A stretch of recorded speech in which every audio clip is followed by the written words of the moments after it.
Chapter 32. When the particulars of this conversation were repeated by Miss Dashwood to her sister, as they very soon were, the effect on her was not entirely such as the former had hoped to see.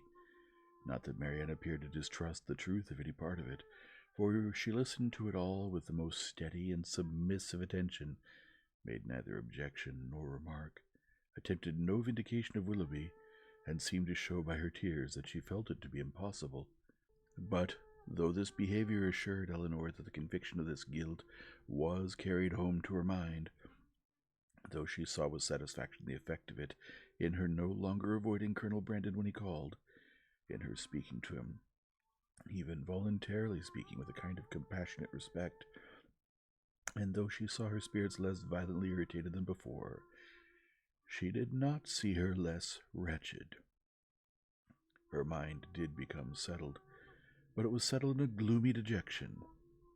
She felt the loss of Willoughby's character yet more heavily than she had felt the loss of his heart.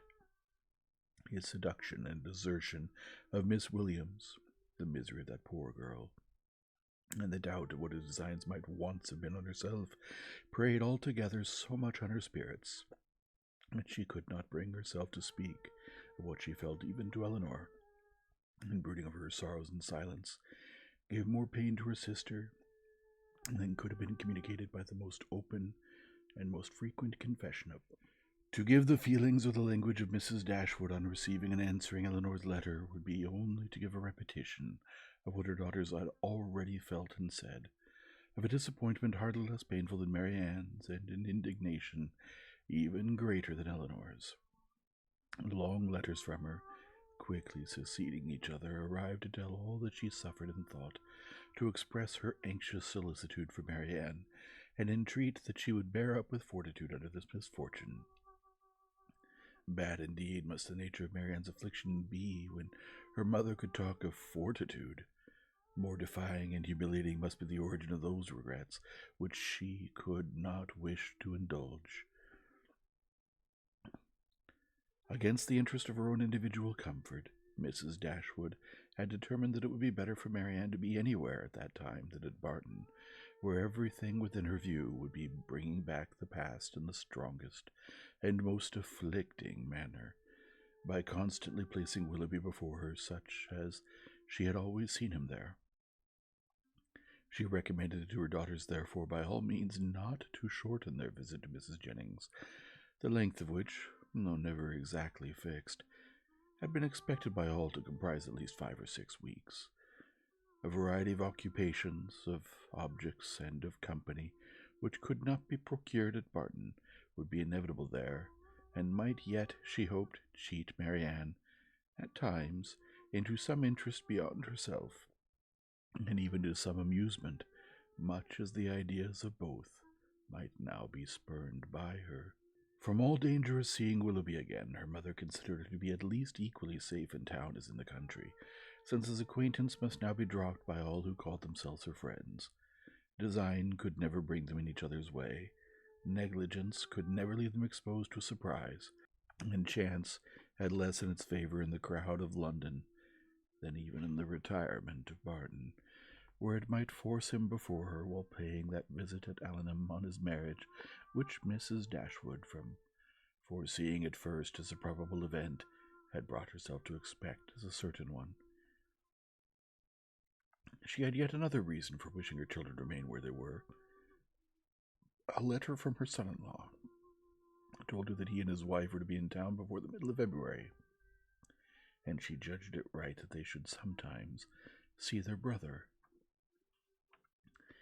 Marianne had promised to be guided by her mother's opinion, and she submitted to it, therefore, without opposition, though it proved perfectly different from what she wished and expected, though she felt it to be entirely wrong, formed on mistaken grounds, and that by requiring her longer continuance in London it deprived her of the only possible alleviation of her wretchedness, the personal sympathy of her mother, and doomed her to such society and such scenes as must prevent her ever knowing a moment's rest.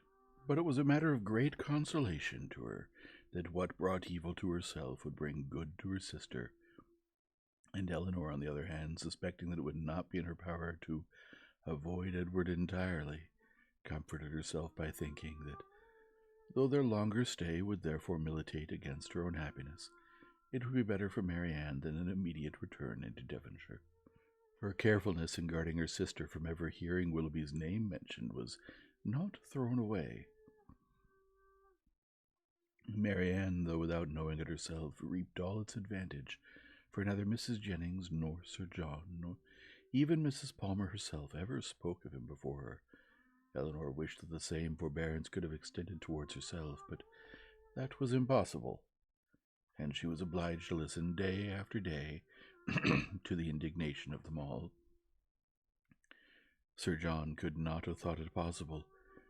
A man of whom he had always had such reason to think well, such a good-natured fellow. He did not believe there was a bolder writer in England. It was an unaccountable business. He wished to meet the devil with all his heart. He would not speak another word to him, meet him where he might, for all the world. No, not if it were to be by the side of Barton Covert, and they were kept waiting for 2 hours together. Such a scoundrel of a fellow, such a deceitful dog. It was only the last time they met that he had offered him one of Folly's puppies, and this was the end of it. Mrs. Palmer, in her way, was equally angry. She was determined to drop her acquaintance immediately, and she was very thankful that she had never been acquainted with him at all. She wished with all her heart Combe Magna was not so near Cleveland, but it did not signify, for it was a great deal too far off to visit. She hated him so much that she was resolved never to mention his name again, and she should tell everybody she saw how good for nothing he was.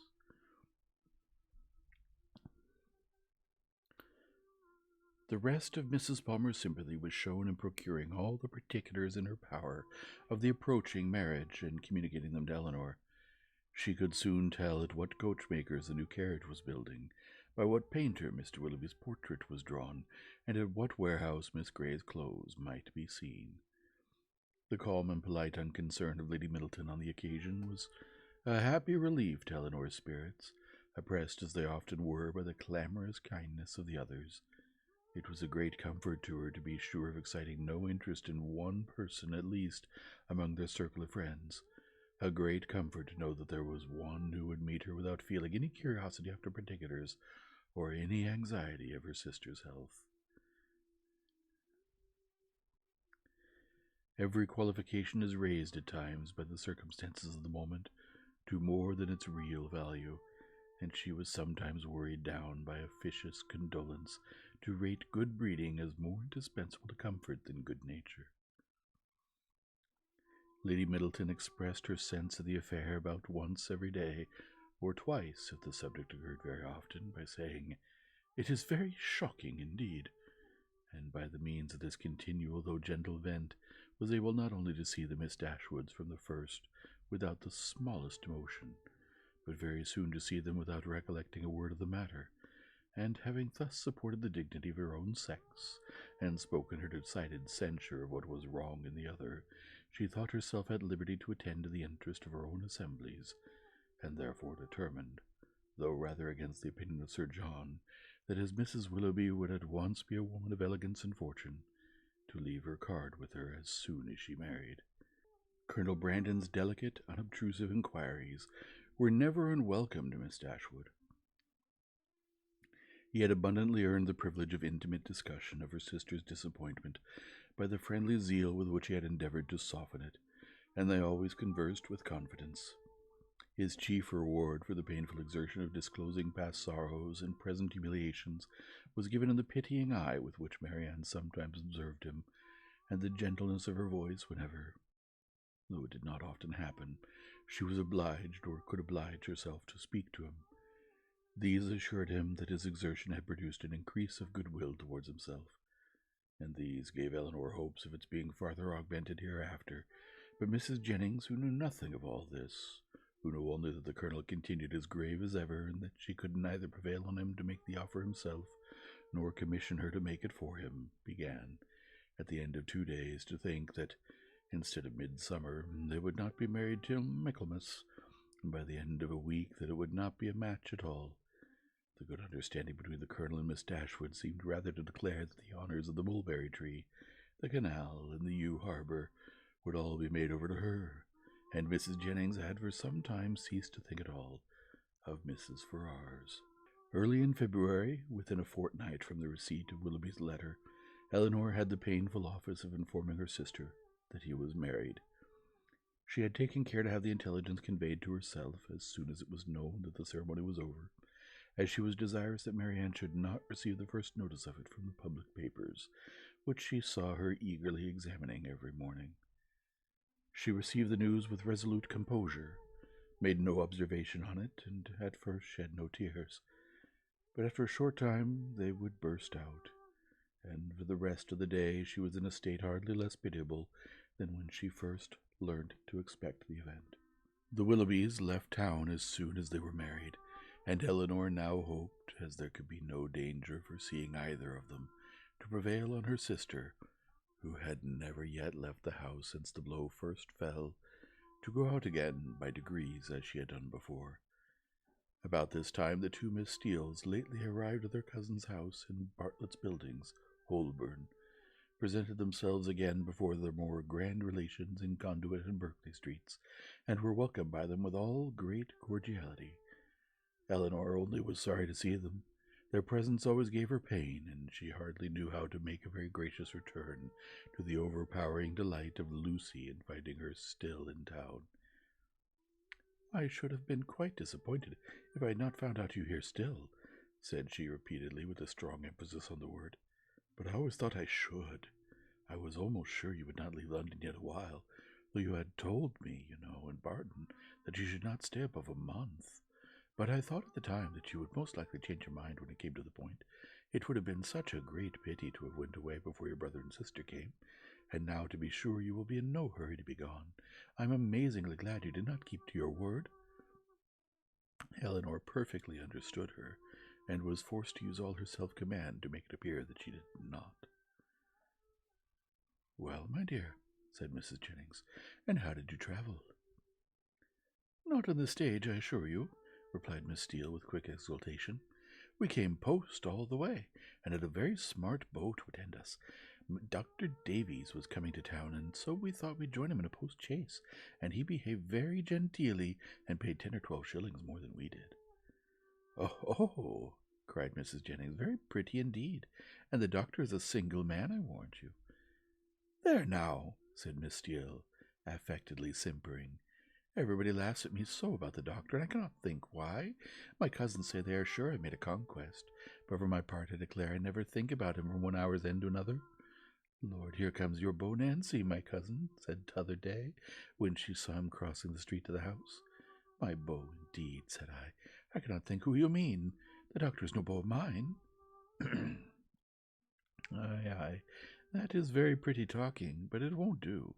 The doctor is the man, I see." "No, indeed," replied her cousin, with affected earnestness, "and I beg you will contradict it if you ever hear it talked of." Mrs. Jennings directly gave her the gratifying assurance that she certainly would not, and Miss Steele was made completely happy. "I suppose you will go and stay with your brother and sister, Miss Dashwood, when they come to town?" said Lucy, returning after a cessation to hostile hints to the charge. "No, I do not think we shall." "Oh, yes, I dare say you will." Elinor would not humour her by farther opposition. "What a charming thing it is that Mr. Dashwood can spare you both for so long a time together." "Long a time indeed," interposed Mrs. Jennings. "Why, their visit is but just begun." Lucy was silenced. "I am sorry we could not see your sister, Miss Dashwood," said Miss Steele. "I'm sorry she's not well," for Marianne had left the room upon their arrival. "You are very good. My sister will be equally sorry to miss the pleasure of seeing you, but she has been very much plagued lately with nervous headaches, which make her unfit for company or conversation." "Oh dear, that is a pity. But such old friends as Lucy and me. I think she might see us, and I am sure we would not speak a word." Elinor with great civility declined the proposal. Her sister was perhaps laid down upon the bed, or in her dressing-gown, and therefore not able to come to them. "Oh, if that's all," cried Miss Steele, "we can just as well go and see her." Eleanor began to find this impertinence too much for her temper, but she was saved the trouble of checking it by Lucy's sharp reprimand, which now, as on many occasions, though it did not give much sweetness to the manners of one sister, was of advantage in governing those of the other.